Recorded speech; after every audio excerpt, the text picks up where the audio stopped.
Përshëndetje, mirë se keni ardhur në episodin e radhës të The Faith Factor Podcast. Ky është një podcast i krijuar nga Oz Marketing dhe Jori Vila me qëllim për të sjellë në biseda të vërteta lider të krishterë, njerëz me përvojë në leadership, në biznes, në udhëheqje, të cilët kanë një orientim të besimit të tyre të krishterë dhe unë i sjell në disa biseda të cilat janë biseda do të thoja jo thjesht motivuese, por biseda për të njohur më shumë se si është jeta e një lideri të orientuar nga besimi. Sot kam kënaqësinë që të kem të ftuar Agustin Prenga dhe është kënaqësi e veçantë dhe kemi folur për këtë podcast që para një viti, por për shkak se Gusti nuk jeton në Shqipëri, erdhi dita dhe Zoti e bëri mbar që të jemi në këtë bisedë së bashku. Së pari, dua që të prezantoj Gustin përmes biografisë së tij, përmes short bios. Agustin Prenga është autor i librave Sodit dhe Still. Still është shkruar në anglisht, ndërkohë Sodit është shkruar në shqip, të cilët eksplorojnë piktakimin mes besimit, leadershipit dhe jetës autentike. Me mbi 2 dekada përvojë drejtuese në Evropë dhe më gjerë, ai sjell një perspektivë të thellë mbi leadershipin ndërkulturor, shërbesën e krishterë dhe formimin personal.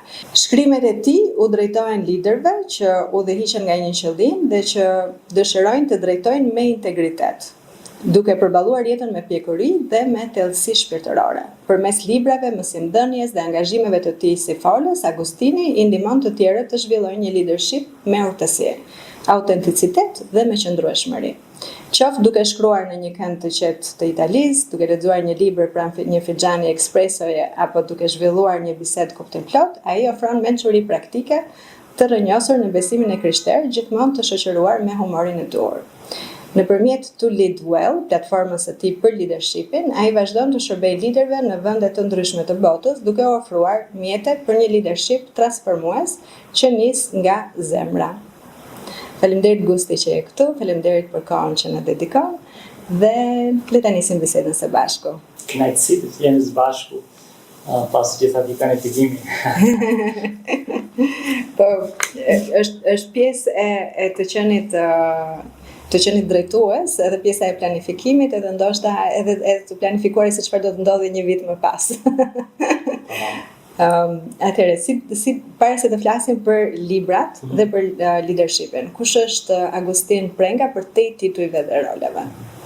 Shkurtimisht do të thoya që është një bashkëshor dhe një baba i cili përpiqet ta jetojë jetën e tij me qëllim. Shumë bukur. Dhe që praktikisht ti edhe e transmeton përmes librave të tu këtë. Dhe pyetja e radhës do ishte cili ka qenë momenti ku besimi pushoi se që në thjesht diçka që për të cilën ti kishe dëgjuar dhe u bë një bindje personale.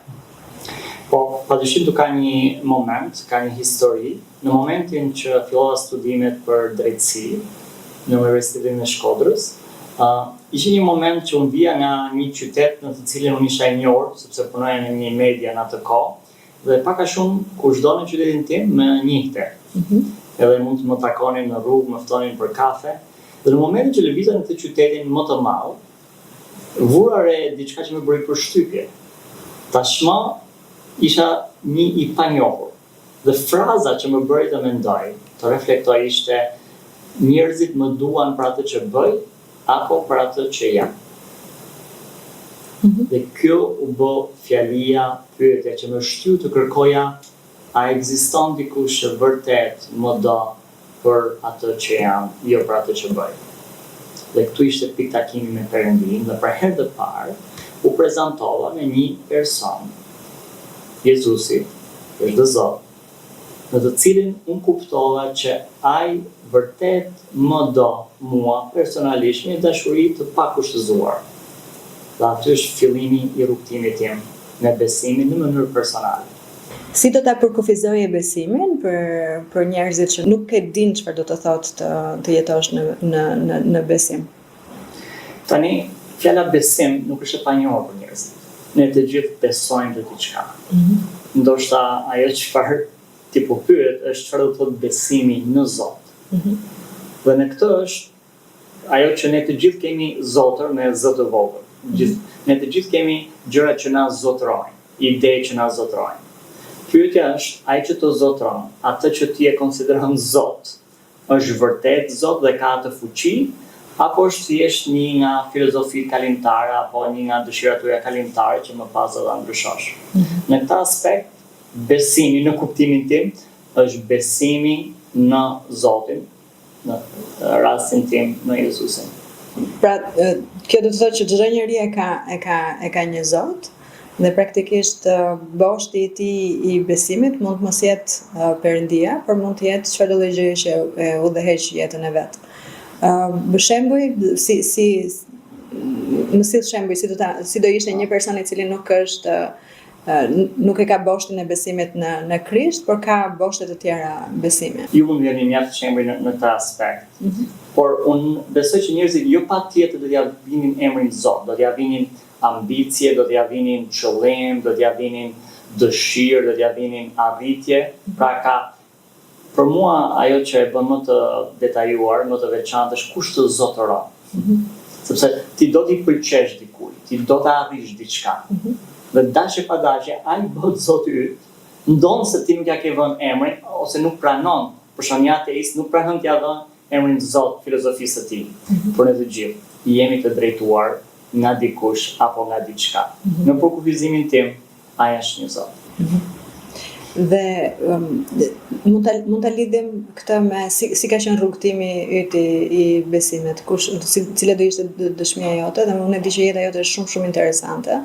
Ti ke jetuar në Shqipëri, ke jetuar në vende të ndryshme, je pjesë e një misioni, je pjesë e një organizate ndërkombëtare, je në kontakt me lidera nga kultura të ndryshme, nga gjithë bota, dhe realisht mendoj që jeta jote është shumë interesante.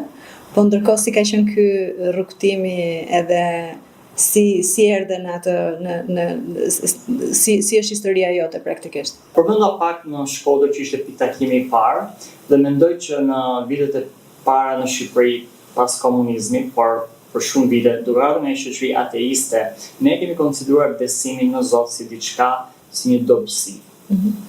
Pra, njerëzit e zgjuar, njerëzit me shkollë, njerëzit me arsim, njerëzit qoftë edhe në biznes, apo ata që arrin diçka në jetë, kjo nuk ka lidhje me besimin, pra ka një rrugë tjetër. Përvoja ime në gjithë këto vende, edhe me njerëz nga fusha akademike, e biznesit, me shumë ndikim në shoqëri apo edhe politikës, atë që kam kuptuar është që në fakt besimi nuk është një patericë. Besimi në fakt është rrënjësor, është themelor për jetën e një njeriu. Dhe mendoj që kjo ka qenë një konfirmim i asaj që e dija në mënyrë intuitive, por duke takuar lider të ndryshëm nëpër Europë apo më gjerë, atëherë më është thelluar bindja se besimi në të vërtetë është pas shumë njerëzve të suksesshëm dhe i kanë ndihmuar ata në rrugtimin e jetës. A ke njohur njerëz të suksesshëm që besimin e kanë përqafuar në kulmin e suksesit të tyre? Dhe ai ka transformuar besimi apo thjesht kanë vazhduar atë që kishin nisur me një shtyllë tjetër besimi? Nuk më mend një rast specifik, por më mend shumë njerëz të suksesshëm të cilët besimin e kanë shtyruar. Dhe padyshim, ajo i ndihmon ata të jenë drejtues ndryshe për kompanitë e tyre, por edhe në mënyrën si qasen marrëdhënie njerëzore sidomos, dhe mënyrën si përdorin burimet e tyre. Pra diferenca që unë kam vënë re me kontaktet e mia, me vështrimet e mia është këta njerëz i përdorin të ardhurat e tyre për një qëllim më të lartë se sa vetëm profitimi financiar. Sepse në fund të ditës të ardhurat e tyre janë si rezultat i punës së tyre apo janë si unë mendoj që çdo gjë që unë kam nuk është e imja, edhe më pëlqen ta konsideroj kështu. Por edhe çdo gjë që nuk kam është sepse nuk duhet që ta kem. Kjo mënyrë të konceptuarit, kur mundojmë që t'ia shpjegoj njerëzve të tjerë, ju duket sikur unë kam hequr dorë nga kontrolli i jetës time praktikisht, ose që me që s'kam diçka në dorë është shumë e lehtë për të justifikuar veten pastaj në momentin që jemi përballë disfatave ose përballë, do më duket sikur kam më pak përgjegjësi. Ti si e konsideron liderat e krishterë janë më të përgjegjshëm për atë që kanë edhe që nuk kanë, apo janë më pak të përgjegjshëm? Do thoya që ne kemi një ndarje që mendoj ka ardhur nga iluminizmi, ajo periudha arsyes, që ne bëjmë një ndarje mes të shenjtës dhe sekularës. Në fakt, në kuptimin tim, gjithçka është e shenjtë. Pra edhe një person që nuk beson, që prodhon diçka me aftësitë e veta, ajo është e shenjtë. Është e veçantë. Çështja është kur ti e prodhon kur vendos fundit tuaja, aftësitë tuaja që prodhojnë diçka, një fitim, është kujt ja dedikon dhe për qëllim e bën. Pra, në kuptimin tim është e shenjtë pavarësisht besimit tënd. Kështu nëse është e shenjtë, atëherë ajo përdoret për një qëllim të shenjtë. Në këtë aspekt, a e bën një drejtuese krishterë më të mirë, ndoshta thellë pyetje se një tjetër? Jo patjetër, në aspektin e fitimit, por e bën më të mirë në aspektin e qëllimit.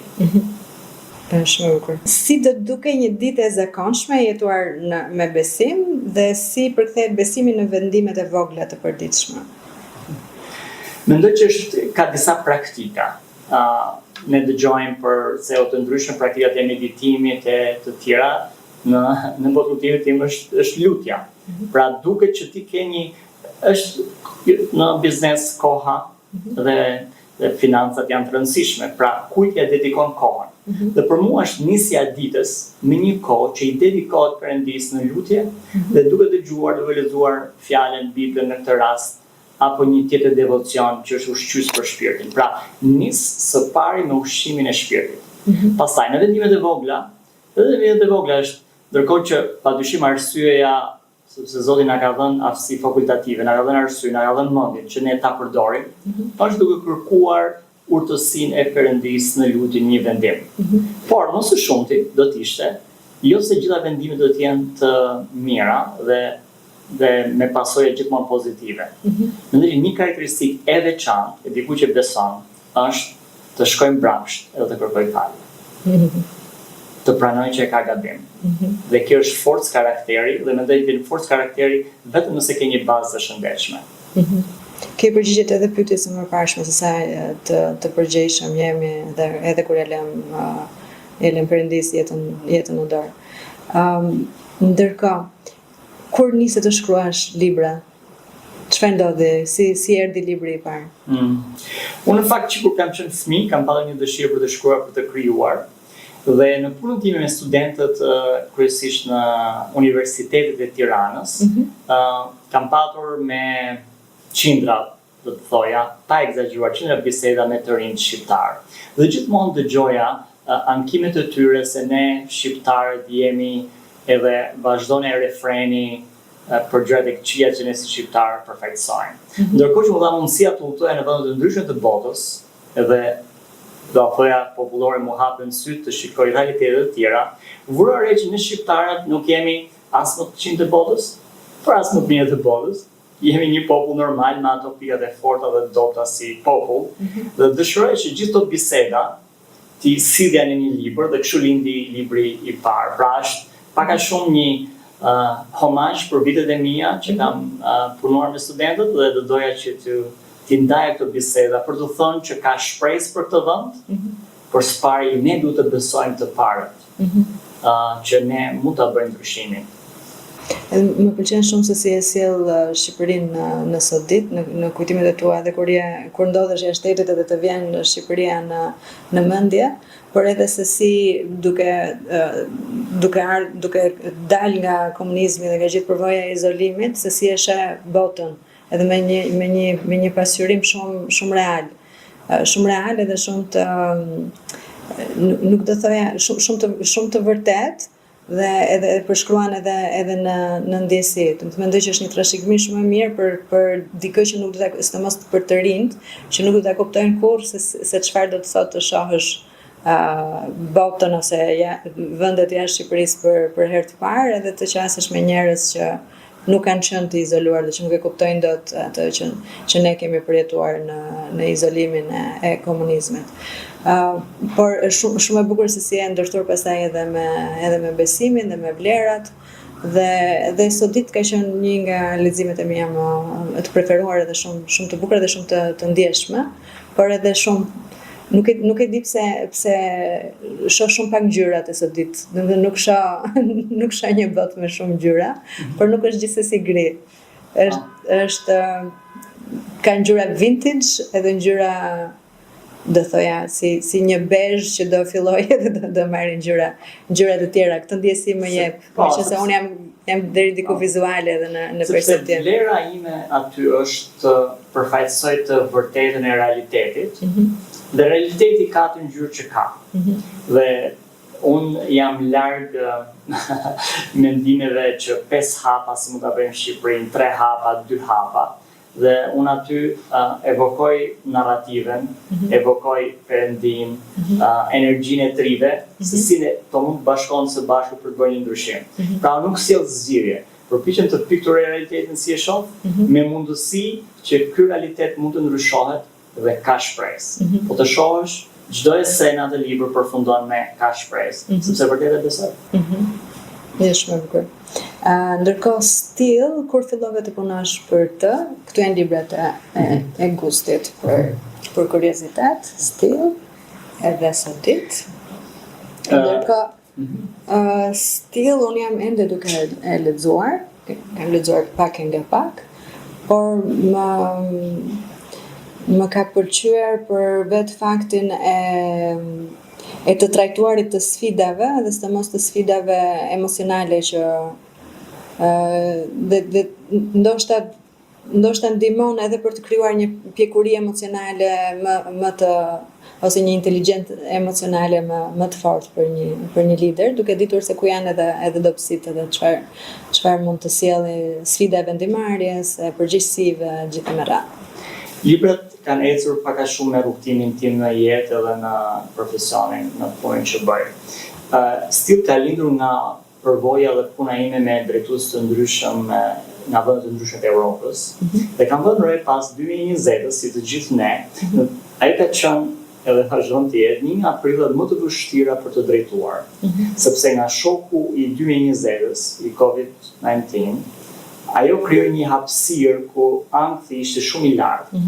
Dhe në një organizatë ose një biznes, gjithmonë ai shkon tek drejtuesi më i lartë. Ndërkohë që drejtuesi më i lartë vetë është një person i cili duhet të merret me këtë. Dhe trajtesa ime aty është të kuptojmë realitetin, ku është shoqëria, niveli i aktit në shoqëri, dhe pastaj një drejtues a do bëhet pjesë e kësaj gjurmëtie, apo do mund të krijojë një sistem për veten e vet që të mund të jetë ndihmë për veten, po dhe për organizatën, apo dhe për biznesin që po drejton. Ky është drejtuar kryesisht drejtuesën në NGO-ve, por parimet janë për çdo drejtues në çdo fushë të jetës. E vërtet, nuk është se ka shumë ndryshime për sfidat edhe për përgjegjësi. Konteksti është ai, por padyshim aplikohet gjërë. Po, dhe unë e kam gjetur veten të reflektuar aty. Në lidhje me Still, a pati do një kapitull i cili ishte veçanërisht i vështirë për të shkruar, sepse kërkonte një sinqeritet për te, ose një sinqeritet me veten? Absolutisht po, është kapitulli 4 që ka të bëj si të qasemi, edhe titullohet Full of Grace and Truth në anglisht, plot të vërtet dhe hir. Dhe të gjesh balancën mes kësaj, që të komunikosh një të vërtet, por njëkohësisht të kujdesesh për personin. Si qenie njerëzore, si qenie humane. Dhe të gjesh atë balancë, ai është kapitulli që e kam rishkruar së paku 4 herë. 4 herë? Që e mbaj mend. Dhe si u finalizua? Pse ishe i bindur në fund që ky është? Sepse vendosa që kjo është mendimi më i mirë që unë t'jap për momentin, padyshim mund ta rishkruaj në të ardhmen, por në përvojën time në atë që kam lexuar, kjo ishte balanca më e shëndetshme që gjeta në ato fjalë që kam përdorur, që e vërteta dhe hiri apo përkujdesja shkojnë së bashku. Dhe njerëzit i kanë shumë të vështirë, duket si paradoks, por në fakt është, për shembull në aspektin organizativ, si drejtuesi i një biznesit, ka disa gjëra që biznesi duhet t'i bëjë dhe është rregullorja apo janë KPIs, ato pikat që keni ju, por njëkohësisht një qyrje njerëzore që po i realizon këto. Pra, mos përmbushja detyrave ka një pasojë. Por njëkohësisht në mënyrën se si kjo pasojë transmetohet tek personi i cili nuk e ka kryer detyrën, edhe ajo është pjesë e rëndësishme e të drejtuarit. Kështu që si ta mbash balancën mes këtyre dyave, është një sfidë të cilën nuk kam një zgjidhje përfundimtare, por kam një trajtim që ta kemi parasysh kur angazhohemi në në drejtim. Po ndoshta duke pasur parasysh që natyrat e njerëzve janë shumë të ndryshme, edhe unë vetë nuk e kam gjetur se si duhet i trajtoj dhe nuk mendoj që dikush e ka një recetë për këtë. Megjithatë, ndryshimi që të paktën unë mendoj që shumë i rëndësishëm për të kuptuar në biznes edhe në çfarëdo lloj pune që bëhet përmes njeriut në fund të ditës, dhe çdo gjë arrihet përmes njeriut, është të kuptuarit që ka një zgjidhje edhe kur nuk ka zgjidhje. Dhe zgjidhja është edhe të jo të anashkaluarit të asaj që ndodhi, po ajo që ndodhi iku tashmë, njeriu është më i rëndësishëm dhe ajo që është përpara është gjithashtu shumë e rëndësishme. Do të thënë, unë gjithmonë tentoj të kem këtë qasjen që problemi është pjesë e çdo halke edhe çdo projekti që neve krijojmë, po zgjidhja është ajo që duhet na orientojë dhe jo thjesht problemi dhe hapat e radhës.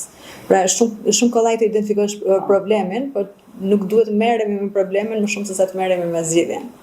Por duhet të pranojmë që zhgënjimi, apo qoftë edhe një vendim i padrejtë, apo qoftë edhe një mënyrë jo e duhur e komunikimit, do të ndodhë. Po. Kështu që se bëhet problem edhe të vete, kur ne përpiqemi të shmangim së pranuari që këto mund të ndodhin. Kështu që kjo në vetvete është japësh hir vetes. Ne folim për të tjerët, po të japësh edhe vetes. Prandaj vërteta është që duhet të japësh hir vetes. Vërtet. Dhe ajo që thema përpara që të bëjmë hapa pas dhe të kërkojmë falje. Kjo është pjesë e dikujt që më të vërtet ka një themel të shëndetshëm. Dhe që ka një inteligjencë emocionale të Kjo është një nga aftësitë tjera që ndihmon. Çfarë e dallon leadershipin që nis nga zemra dhe nga leadershipi që mbështetet vetëm tek pozicioni dhe te autoriteti? Thuhet që çdo drejtues që nis diçka për herë të parë, që është një rol të ri, vetëm gjë që ka është pozicioni, pra titulli. Drejtor would hate the CEO. Dhe në qoftë se do që kompania të shkojë përpara, apo organizata të shkojë përpara, elementi John Maxwell ka 5 hapa për këtë, por pastaj do të jenë marrëdhëniet. Kështu që nëse është nga zemra, duhet të në zemrën nuk kuptoj qenie njerëzore, duhet të angazhohet për të njohur të tjerët, për të ndihmuar, për të qenë pranë tyre. Prandaj vetëm me titull dhe autoritet nuk do të shkojë gjikundi. Do të hasësh një limit i cili nuk do të jetë në benefitin tënd personal apo të kompanisë që drejton. Çfarë mendon për leadership që nuk ka nisur nga baza? Për shembull, ne i themi gjithmonë të rinjve që të bësh një lider i mirë, ti duhet me patjetër ta nisësh nga zero. Pra, çdo qoftë hallkat e një kompanie ti kapësh nga baza. Dhe ka qenë një libër, nuk po më kujtohet emri tani, titulli, një autore britanike e cila ishte histori vërtet, jetoi në Japoni, shkoi në Japoni për të bërë internshipin e parë, pasi kishte mbaruar studimet në një universitet prestigjioz në Londër, dhe gjëja, dhe pasi tregon një farë jo arrogancë, po vetë besim të tepërt për kulturën japoneze, menaxhimi vendosi që puna e saj e parë që duhet të niste nga recepcioni, në fakt e largoi nga recepcioni, nga pritja e njerëzve dhe bëri ato dhe çoi në pastrimin e tualeteve të kompanisë. Praktikisht kjo ishte përvoja e saj e parë, dhe këtu flasim për ulësinë. Që për kulturën japoneze është shumë e rëndësishme. Por kur ja tregoj të rinjve këtë, ju duket komplet absurde dhe më shohin me ca sy që çfarë duke thënë kjo. Unë nuk do të jap një mesazh me këtë që është literal, pra që ti duhet ta nisësh me gjëra të tilla të rëndomta, po përulësia është shumë e rëndësishme për të ndërtuar një lider, do thoja unë.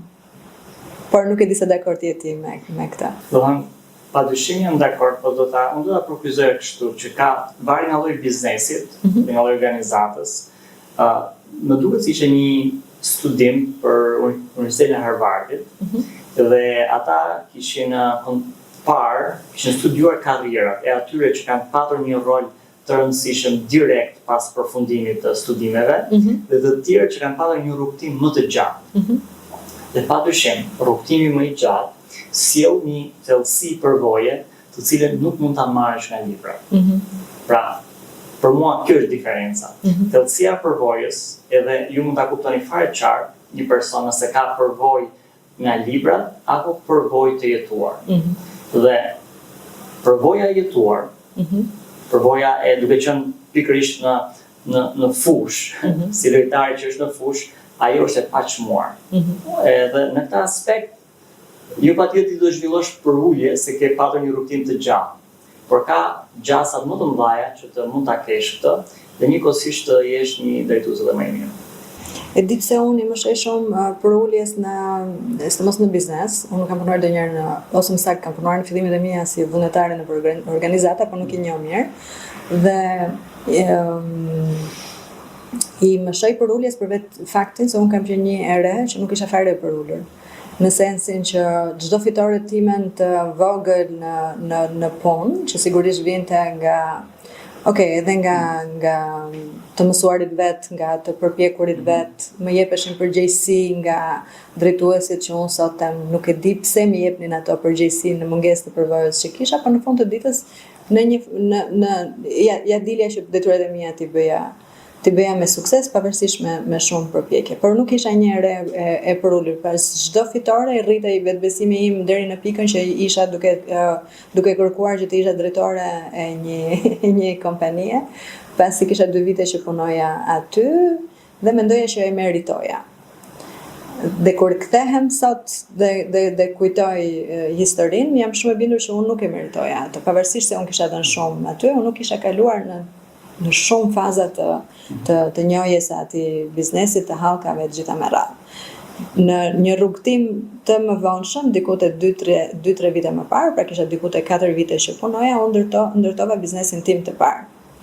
Dhe mua më pëlqen të them që nuk investova në disa gjëra që hosha dorë nga biznesi dhe kalova në burnout, por e vërteta është që shkëputja nga biznesi i parë, të qenit të punësuarit në një biznes tjetër si drejtuese, ku aty isha vërtet e angazhuar për të mësuar nga A-ja ke Z-ja dhe për të marrë role me shumë, duke pasur staf të vogël, unë kisha 4 role brenda asaj kompanie dhe merresha me detyra shumë të rëndomta deri tek detyrat koordinuese dhe ishte kjo përvojë që më solli mua më dha mundësinë për të krijuar Ozën, realisht.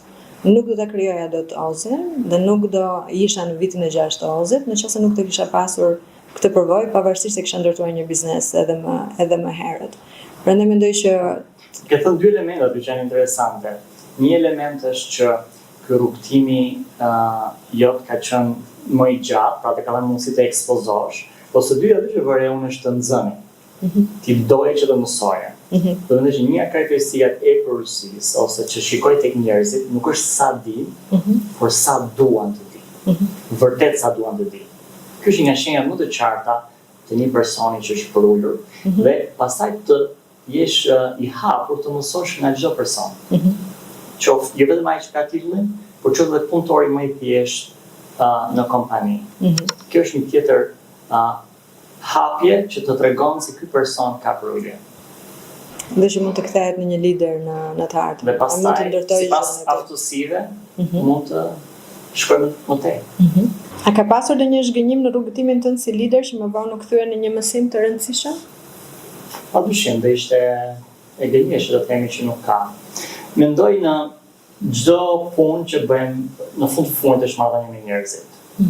Dhe mendoj kjo balanca që fola më përpara dhe ka ndoshta disa momente kur do të kam qenë më i ngadalt në qartësimin e disa marrëdhënieve.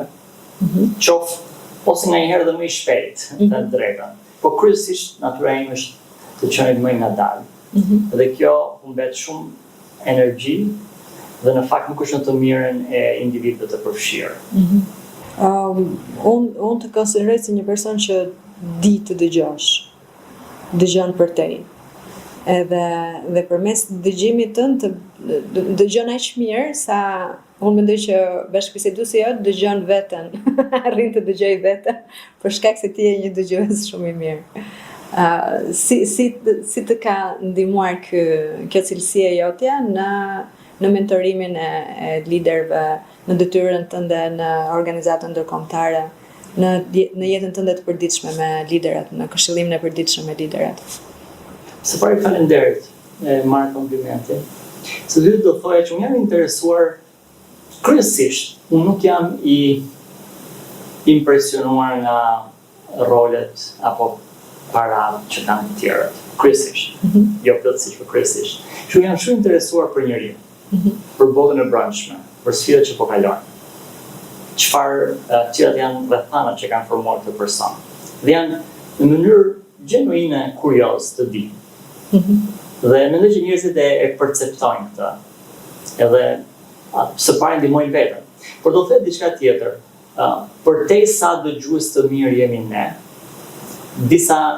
Jo me të gjithë kjo do të aplikohet. Ka disa njerëz që edhe unë jam për disa që më të vërtet nuk do të dëgjojnë. Pra, Perëndia na ka dhënë 2 vesh për të dëgjuar, dhe 1 gojë, pra na ka dhënë më shumë mjete për të dëgjuar, po vërtet nganjëherë ne nuk dëgjojmë. Ne i dëgjojmë fjalët, por nuk e dëgjojmë çfarë po thuhet. Dhe në këtë ne mund të fajsojmë veten që s'kemi komunikuar mirë, edhe do ndodhë që s'kemi komunikuar mirë, por duhet pranim në realitetin nganjëherë që ti nuk do të jesh gjithçka për gjithkund. Dhe nuk ka pse në fakt. Është pjesë e të qenit të rritur. Pikërisht. Siç e thamë edhe më përpara, kemi mbi 2 dekada përvojë duke punuar me vende dhe me kultura të ndryshme. Çfarë të ka mësuar kjo për mënyrën se si e shohim dhe interpretojmë njerëzit? Sa ndikojnë kulturat?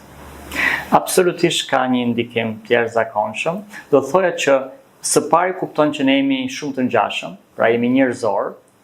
Dhe pastaj sa më shumë je i futur një kulturë apo po punon një kulturë tjetër nga kultura jote, shikon nuancat të cilat nuk i kap me herën e parë. Dhe unë e vëre kur kthehem në Shqipëri, që pa folur dikush vetëm nga mimika, nga gjestet, e kuptoj çfarë do të thotë. Ndërkohë që i humbas ato në anglisht, italisht apo në një gjuhë tjetër.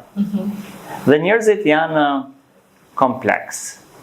Do të thënë, qartësia se si është një njeri dhe perceptimi i parë mund të ndryshojë fare kur e njeh më shumë. A do të thotë kjo që ne shqiptarët kemi gestikulacione më të theksuara apo nuk ka të bëjë me Jo patjetër, italianët kanë shumë më shumë, por ato janë të rrënjosura që në fëmijëri, që në lindje, është aq e natyrshme sa e kupton edhe mimiken, tonin e folurit. Pra nuk është vetëm fjalën, tonin, mënyrën, cilin fjalë përdor. Gjithë ngjyrat. Tamam. Sa lehtë mund të gjykojmë të njëjtën sjellje ndryshe në varësi të kulturës nga e cila vijmë? Absolutisht kultura ka një ndikim. Për shembull, ne jemi si Evropë jugore, jemi të drejtuar nga marrëdhëniet, por për shembull kur punon me ata të Evropës veriore, shikon që ata mund të jenë shumë të zgjatë një debat pune dhe pastaj direkt mund të shkojnë për një kafe apo për një vakt, edhe ata dinë të bëjnë një ndarje shumë të qartë mes çfarë është profesionale dhe personale. Për shembull në kulturën tonë, kjo padyshim është shumë e ndërthurur, edhe nuk kemi një ndarje, është pothuajse e njëjta gjë. Po e kemi shumë të vështirë të ndajmë profesionale nga personale dhe kritikat i marrim edhe në qoftë se janë vetëm në kontekstin e aftësive, jo aftësive profesionale, po ndoshta edhe të punës në vetvete, që jo domosdoshmërisht tregon diçka për personin apo për marrëdhënie, ne kemi të vështirë ta ndajmë shumë vërtet. Dhe unë nuk e marr këtë që shqiptarët e kanë keq edhe le të themi hollandezët e kanë mirë. Unë do të thoj që ne do të jemi, Perëndia na ka vendosur në Shqipëri, dhe do të kemi atë urtësinë se si të sillemi në këtë ambient dhe se si ata kanë zgjedhur mënyrën si të sillen atje. Pra, në këtë aspekt unë nuk do të vija kundra njëra tjetrës, do të vija që të kesh vetëdijshmërinë me cilin realitet po ndërvepron. Por në qoftë se flasim për etikën, unë do ta shikoj këtë edhe si pjesë të etikës. Unë mendoj që në këtë rastin, mendoj që kultura hollandeze, themi, ka ka të drejtë për vetë faktin sepse nëse i marrim gjërat personale, gjërat e punës i marrim në personale, do ndikojnë pastaj në të përditshmën tonë dhe nuk do na lejojnë që të bashkëpunojmë siç duhet dhe të ndërtojmë marrëdhënie të shëndetshme biznesi, profesionale e të tjerë. Pra është pjesë e kulturës sonë, po mendoj që është pjesë e kulturës sonë sepse etika e punës praktikisht është ndërtuar në 30 vitet e fundit. Etika e punës që kemi pasur më herët nuk ka qenë jo thjesht e imponuar, por ka qenë shumë e rregulluar. Pra ty nuk të duheshin përpjekje personale për të kuptuar se si duhet të sillesh në punë. Isha i ndërtuar në Por në themelin e shqiptarëve marrëdhëniet janë shumë të rëndësishme dhe duhet i mbajmë marrëdhëniet. A mund të rritemi profesionalisht, a mund të rritemi në urtësi, a mund të rritemi në të nxënit, po. Por kultura është kulturë, edhe nuk të ndryshoj. Pra ne do të përpiqemi si të rritemi brenda kulturës tonë, ndërkohë që të importojmë një kulturë tjetër. Në këtë aspekt po them. Unë e shikoj nga aspekti kulturor, nga aspekti profesional, padyshim që ka pika për të rritur. Por në aspektin kulturor, ne praktikisht do i shuanim një person që ka këtë lloj fleksibiliteti hipokrit. Kështu që pikërisht. Kështu që është e drejtë. Prandaj do një inteligjencë që quhet inteligjencë kulturore të ndërveprosh me njerëz nga kultura ndryshme. Do të thënë, jam shumë dakord. Por do të edhe kemi gabim. Ke zbuluar diçka me që jemi akoma në kontekstin ndërkulturor, ke zbuluar diçka si për veten tënde si shqiptar duke punuar jashtë? Absolutisht po. Për shembull janë vendime shumë të thjeshta që mua më peshojnë për shkak të dimensionit personal dhe në fakt mund mos jetë fare e njëjta peshë për personin që kam përballë nga një kulturë që e pret këtë formë komunikimi. Janë të impresionuar liderët me cilët i punon për komisinë tënde? Nga komisia jote? Interesante është që unë për vete, nuk e kam të rëndësishme që ata të më njohin mua si shqiptar, por të më njohin pikërisht për atë rol që bëj. Të qenë shqiptar është pikërisht është identiteti im e gjithë kjo, por nuk dua të vë këtë të parin sepse në fund fundit unë jam një organizatë evropiane, si një evropian që vi nga Shqipëria. Kështu që ky identiteti shqiptar mendoj që është pak folklorik. Në këtë sens mendoj që do të jetë aspekti profesional së pari dhe pastaj vjen së dyti kjo. Në vërtetë sepse është gjithë diapazoni e përvojës tënde dhe ajo që ti sjell në tavolinë që ka shumë më tepër rëndësi sesa identiteti kulturor edhe. Por do thoja këtë që si shqiptar në përvojën time ti e nis në rastin më të mirë nga zeroja dhe në rastin më të keq nga minusi kur je pjesë e tavolinës europiane. Kështu që në të vërtetë nëse je pjesë e këtij tavoline, nëse je pjesë e biznesit, nëse je pjesë e një organizate, do të thotë që më vërtet je ajo që themi një vlerë shtesë për organizatën apo për biznesin, që do të thotë do të kapetur me ca dhunti që janë ndihmë për ata. Kështu që do doja të më flasësh pak më shumë për organizatën që ti drejton dhe cili është misioni, çfarë udhëtimi ka ose çfarë rritje ka në të vërtetë një lider që është pjesë e organizatës, edhe unë e di që ju keni ngritur disa sisteme që janë shumë impresionuese, që janë të bazuara jo vetëm në ungjillizim apo në besim, por në rritjen edhe jo vetëm në rritjen shpirtërore, por në rritjen e liderit si njeri, si drejtues, si qoftë në qasjen praktike të jetës së tij, përmes sistemeve e tjerë na thuaj ti më shumë.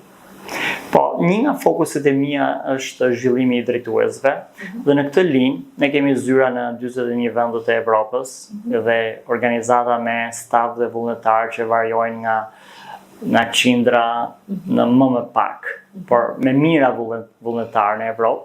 Në këtë aspekt kur unë përfshir një proces zhvillimi me një drejtues kombëtar, pra që drejton zyrën tonë kombëtare, janë pikërisht gjithë këto elementet. Janë elementet profesional janë edhe elementi shpirtëror. Dhe ne marrim nga trajnimet që gjenden në treg nga më të mirat dhe i përshtasim, por mendoj pika jonë më e fortë është që ne kemi gjithmonë një lider më me përvojë që mentoron një lider më të ri. Pastaj niveli i dytë është kur kemi atë që quajmë cohorts, pra grupe të drejtuesve që vinë së bashku nga vende të ndryshme të Evropës, dhe më pas asamble ku drejtues mbi 100 dhe ca të tjerë vinë së bashku. Por ka nivele të ndryshme që ka burime video, libra, dhe njëkohësisht mendoj që pika jonë më e fortë është që ne nuk trajnojmë, ndihmojmë një drejtues që është izoluar. Njëkohësisht ky person është duke e aplikuar atë që mëson. Pra, si më thon, i trajnuar duke vepruar.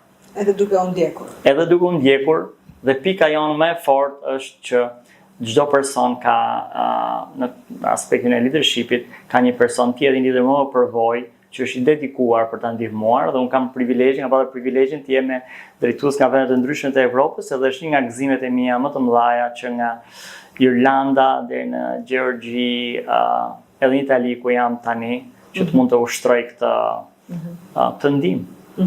Shumë impresionuese. A ka pasur një periudhë kur ke kuptuar që mënyra jote e leadershipit duhet të ndryshonte, ose kur ke bërë një hap pas, edhe ke vetë reflektuar për diçka që për një cilësi tënde si lider që duhet të ndryshonte? Në mënyrë të vazhdueshme e bëj këtë. Për shembull në folderin tim të assessment apo të feedbackut që marr nga njerëzit janë mbi 15 materiale dhe nga burime të ndryshme që tregojnë se si po perceptohet drejtimi im. Dhe së fundi ka qenë një që konsideroj një nga më të mirë, që Leadership Circle Profile, që më të vërtet të bën një skanim 360 gradë për të parë se si leadershipi jot po perceptohet nga të tjerët, po ndikon të tjerët dhe si mund ta përmirësosh. Interesanta në atë është që në 20 vitet e mia vën re që tendencat janë të ngjashme me para 20 vite.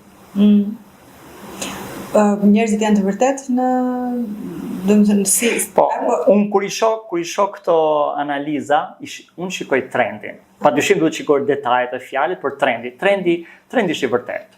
Edhe sa më shumë vite është i përbashkët. Po. Kur themi trend do thotë ka një përbashkësi.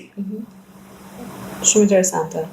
A mendon që unë mendoj që në këtë lloj sistemi dhe vlerësimi, kultura shqiptare do prishte punë. Në sensin që unë mundohem edhe në trajnimet e brandit personal, them gjithmonë që plusni të tjerët si ju perceptojnë dhe plusni njerëz që do ishin të vërtet me ju. Por nga ana tjetër unë e gjej shumë të vështirë që të gjej njerëz që të jenë të vërtet me mua dhe jo lekëtar. Ne lajkën e kemi pjesë të kulturës, dhe unë e bëj vetë.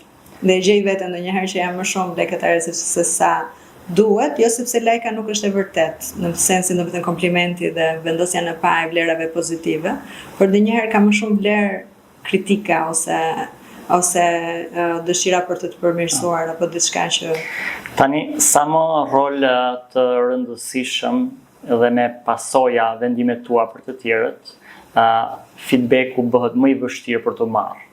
Por shqiptarët kanë një mënyrë se si thonë gjërat.